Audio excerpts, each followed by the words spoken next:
with one kid are the biggest story in the world. Child Services opens a case, the police start looking around, the FBI gets involved, and right in the middle of all of that, the family sits down and films a video defending Michael. And Gavin was the one that asked him, "But I'll call you Daddy." And Michael said, "Of course." Very innocent and beautiful relationship, which everyone has spun it out of control. But the prosecution's own timeline says Michael started abusing Gavin after all this blew up. What's good, YouTube? Back with another video, man. Today we're reacting to every lie Netflix told you about Michael Jackson with receipts. The verdict breakdown, man. By our boy Jay Diggs. You know, as you know, people gonna be making up lies, doing a lot of shit, you know, after the Michael Jackson movie dropped, you know, just to get a quick buck. But we gonna hop into this video and see what's going on, man. Let's get into it, man. Fans are calling for a boycott of Netflix. The innocent glove picture is popping up all over social media, and people are speculating the documentary is the reason for the company's stock drop over the past week. But the most insidious part is the Michael biopic just came out. The movie is still in theaters and it's bringing old. Yeah, I seen that shit. That shit was hard, bro. I ain't gonna lie.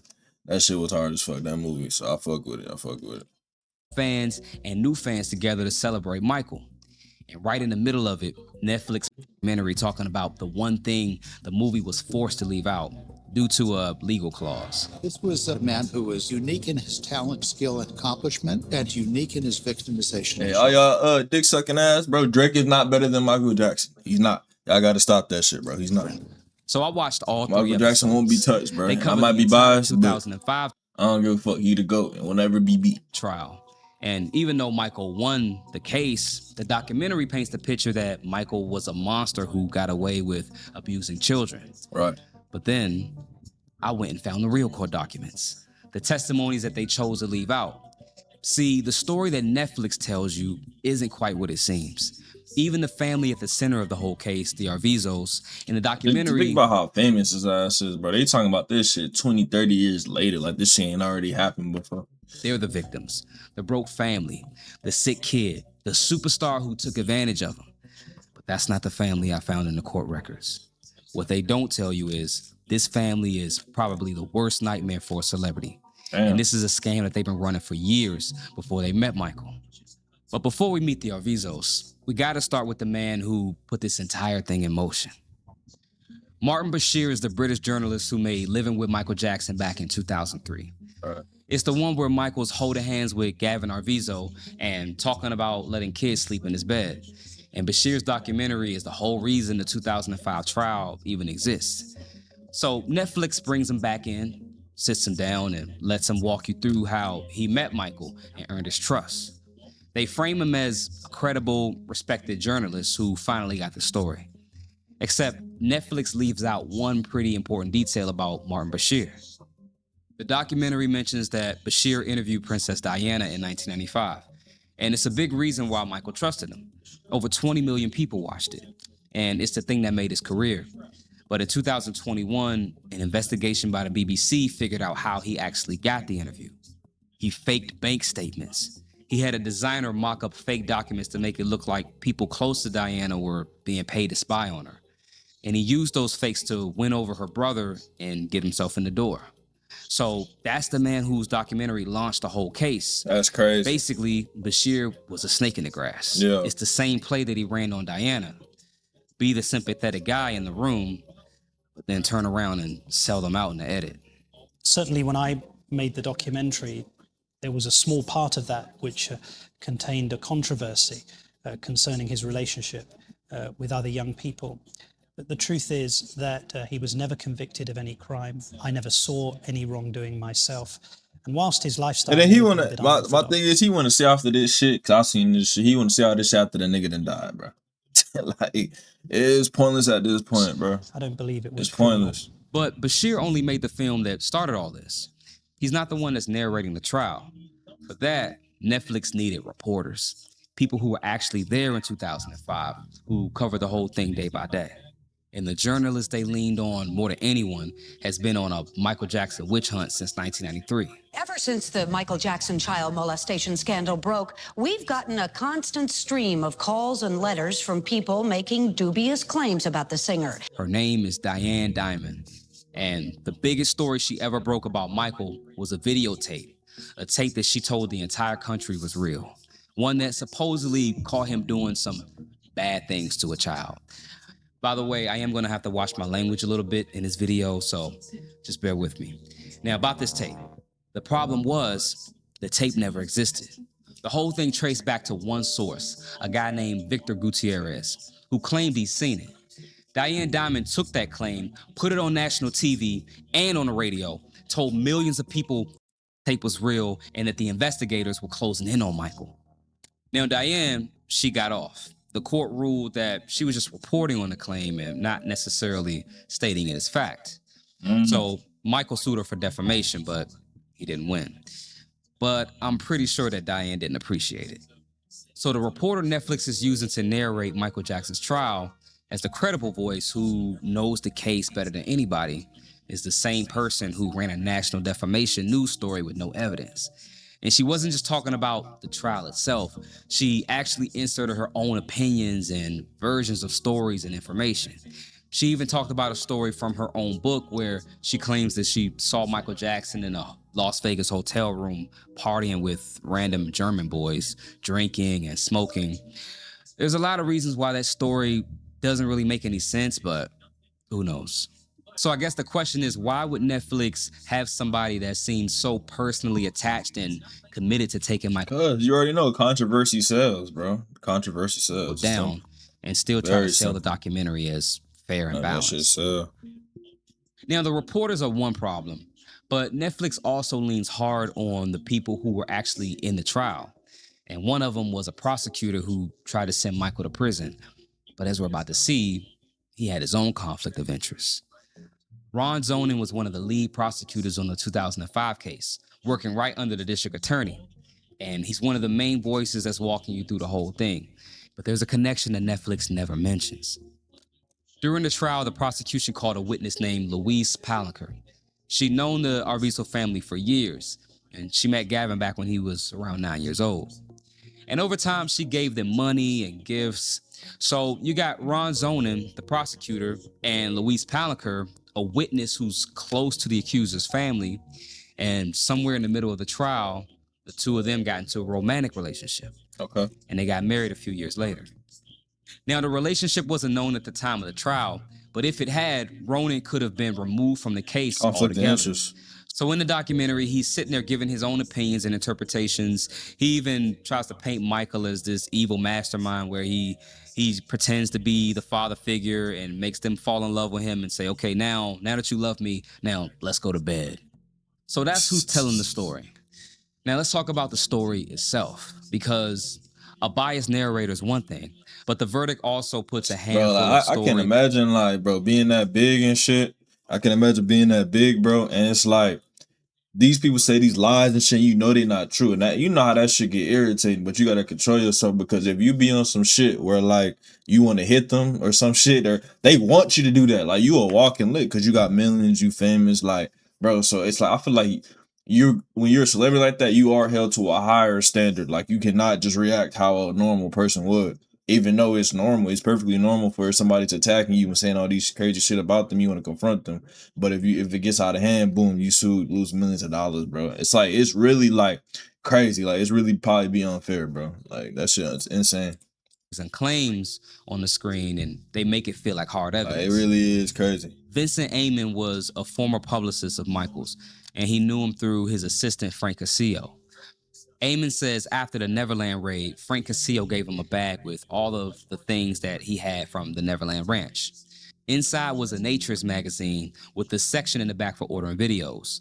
It had listings containing nudist families, and they were circled. And he says that this was a defining moment that changed his whole perspective, changed his mind, and it made him think that something was actually going on here. But let's actually take a look at it and get the whole picture. First of all, that magazine was never tested for fingerprints, and it was never entered in as evidence at the trial. It didn't come from Michael's house. It came out of a bag that Frank Casillo gave him. And nobody knows who circled the listings. And across both Neverland raids in 93 and 2003, investigators never found any of those videos. The only thing that we have about this story is the trust of Vincent Amon and the fact that he says that Frank Casillo gave it to him. And Frank Casillo and his family aren't the most trustworthy people either. The Casillo family spent the last 30 years defending Michael, and literally right now they're switching their story trying to get millions of dollars out of the Jackson. Hey, snakes, bro. Look at this fake nigga, probably fake crying and shit. Estate. They snakes, bro. The next thing the that shit documentary ain't leads it. on is when they raided Neverland Ranch, they did find a stash of adult magazines. Nothing like the magazine that Eamon was talking about. There was nothing illegal in the stash, but there's one piece the prosecution really hung on to. One magazine had Michael's fingerprints on it and the accuser's fingerprints on it.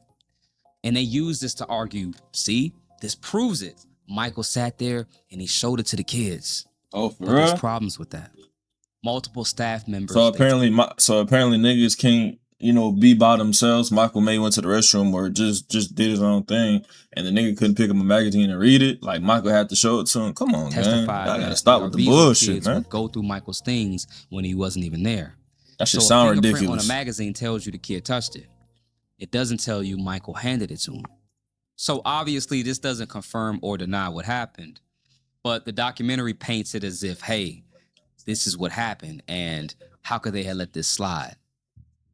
But to really sell the idea that Michael was guilty, the documentary reached all the way back to 1993, where the first allegation happened from Jordan.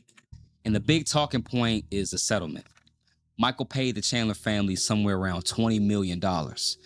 And the way it gets framed is... why did he do that shit? Why did he pay out, bro? Why? Innocent people don't pay. And it was hush money. That's not exactly how settlements actually... Like, that's what it looks like. I'm not saying that's what happened, but that's what it looks like, hush money. That was a civil case, a lawsuit for money, for damages. And a civil settlement can't shut down a criminal case. Now, paying off an accuser might look bad in the court of public opinion, but it doesn't make you guilty. Now, the documentary kept trying to bring up old dirt because tied to that 1993 trial comes with one of the most uncomfortable claims in the whole documentary. They served a search warrant on me, which allowed them to view and photograph my body, including my penis, my buttocks, my lower torso, thighs, and any other area that they wanted. They photographed it naked, and they were trying to compare it to a description that Jordan Chandler gave of what Michael looked like under his clothes. And in the documentary, they actually make the claim that the descriptions matched. But what they leave out is when the strip search first happened, the early reporting on it, they all cited law enforcement sources who said that the descriptions did not match. They went out and they got a search warrant. That meant that Michael had to comply. He had to go down to the sheriff's department. He had to drop his pants. He had to do whatever said in the search. That's insane. If Jordy Chandler had an accurate description, if he was right with whatever he said, if he was spot on 100%, they would have hooked up Michael right there on the spot. So if Jordan Chandler's description was a real match, why did law enforcement who performed the search say otherwise? And why didn't they make an arrest? And more importantly, why put a straight up lie in the documentary? So those are the main claims that the documentary leans on. And none of them really hold up the way that they want them to. But the evidence was never really the heart of this. The heart of this whole thing is the family, the Arvizos. In the verdict, it paints them one way. A struggling single mom, a sick kid, a family that got used by a rich, powerful celebrity. But at one point, the doc does actually tell a story that shows the Arvizos have a history of money scams. In 1998, Gavin got caught stealing from JCPenney, and the security confronted the family. But Gavin's mom sued JCPenney and claimed that the security guards sexually assaulted her in the parking lot. Man, what? And she won $150,000. Bro, what? Nigga, what? That's crazy. And right after that, she applied for government assistance. That's fucking insane. She later got charged with welfare fraud. So I do give Netflix credit for including this story, but JCPenney wasn't the only time the Arvizos did something like this. Yeah. And Michael wasn't the first celebrity the Arvizos attached themselves to. That's crazy. Before they met Michael, they did the same thing to two of the most famous comedians in America. And this is the part that Netflix didn't tell you. Chris Tucker tried to warn Michael about the Arvizos because of his own run-in with them. I was performing one night, and this guy came up to me, and I thought he worked at the club, but it was this guy. He said, "My kid has cancer, and he loves you as a comedian." His father came up to me again. He said, "Tomorrow night is the benefit, and the kid's named Gavin. So I said, okay, tomorrow night I'm not doing that. I'll be here. You know, he had cancer. So I came and met him. I get that. That's a perfect way to get, because it's hard to get access to a celebrity. So I can see that is a perfect way to come up with getting the celebrity to come to you. That's actually like, in that fucked up plan, I see, like, okay. His name is Gavin. And so I would be like, how would I even get in access of a celebrity, you know what I'm saying? And be able to be behind close quarters and shit. Hard. Unless you like bring it value, but when it's from that point of view, the kid got cancer. Okay, like making that up, obviously. He said, he met me. He said, hey, Chris, how you doing? Thanks for coming. And he said, I know Michael Jackson. I was like, yeah, right. Yeah, okay. How you doing? You feeling good? He said, all right, yeah, I know Michael Jackson. And I come and find out later, he really did know Michael Jackson. Chris Tucker, being a good guy, felt for the kid. So he opened up his life to him. Trips, theme parks. But then things started to get weird. They turned up at the set of Rush Hour 2 and they wouldn't leave. The kids are disruptive on set. One day I was filming Rush Hour 2. I'll never forget this. I was in the middle of a scene, and Gavin's bad too. He's real bad, but I love him. But we was filming the scene, me and Jack, and Gavin runs on the set in the middle of the set. It got so bad that they even asked Chris Tucker to not bring them around anymore. And then Chris, he started to notice that the family was working him. They was always leaning on the cancer, always needing the next thing. Chris even testified in the trial in 2005, and he told the jury that Gavin was unusually cunning and sophisticated for a kid his age. And Chris Tucker wasn't alone. George Lopez had almost the same experience with him. How many times were you in court and you saw him? Twice. Okay. What the hell? I didn't even realize. George Lopez, what the fuck? Lopez, man, look. This is all George Lopez we love and know. You feel me? Almost the same experience with them. How many times were you in? Wow, I ain't saying like it's just crazy. I haven't seen him in a little while. That shit, okay. That nigga like a hippie. And for the backstory, that was because you got subpoenaed because it was a family that you had helped out, and they just kept coming, right? I would always try to help people, but then I'd be the one that gets messed up. Now, putting the history of money and scams aside, the accusation itself has one problem that it can't get past: when it actually happened. The Living with Michael Jackson documentary came out in February 2003, where Michael's holding hands and talking about the sleepovers. That blows up. Now, Michael and this one kid are the biggest story in the world. Child Services opens a case, the police start looking around, the FBI gets involved, and right in the middle of all of that, the family sits down and films a video defending Michael. And Gavin was the one that asked him, "But I'll call you Daddy." And Michael said, of course. Very innocent and beautiful relationship, which everyone has spun it out of control. But the prosecution's own timeline says Michael started abusing Gavin after all this blew up. After the world was already watching, with the investigations already open. It just doesn't make sense. The most famous man in the world, who already knew he was being watched, that Gavin was being watched, he chose that exact moment to start abusing him. And the jury says the same thing.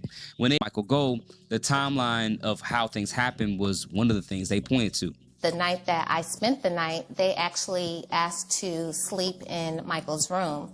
However, Michael was not there, and so one of his employees said that he could not allow them or anyone into the room while Michael was not there, but they insisted and they really wanted to. I thought to myself, what child would want to go into the room where these awful things were happening to them? But was that before or after it could have happened? According to the timeline, it was after these things had already been happening to him. So over the course of the documentary, you're listening to Diane Diamond and the prosecutor Zonin, and you get this sense that they're upset and they're trying to say, here's all these things that happened. They're just obsessed, bro. Like, they're weird. They're like really dying on their weird ass hill. That's what it feels like. And they let it slip through the cracks. So overall, the Verdict documentary tries to present itself as balanced because it includes Michael's security guard and his family attorney, but it's pretty clear that the people with the most conflicts of interest and personal vendettas against Michael were leading the narration. Right. They're trying to undo the 2005 trial that Michael already won, and he's gone. You know, let the man rest, you know what I mean? So I don't necessarily encourage boycotting the documentary like how powerful he is, bro. Because it's important to at least see what's being presented in there. And even though there are some lies and misinterpretations, it is an entertaining watch, and you do get some good moments too. There's moments of the fans waiting outside the courthouse and some heartfelt moments with people who were on Michael's side. But let me know what you guys think in the comments. Another W video by my boy J Diggs, man. Check out that video. But if y'all like the video, share, comment, subscribe, do all that. I appreciate y'all. Thank y'all. I'm out, man. Peace.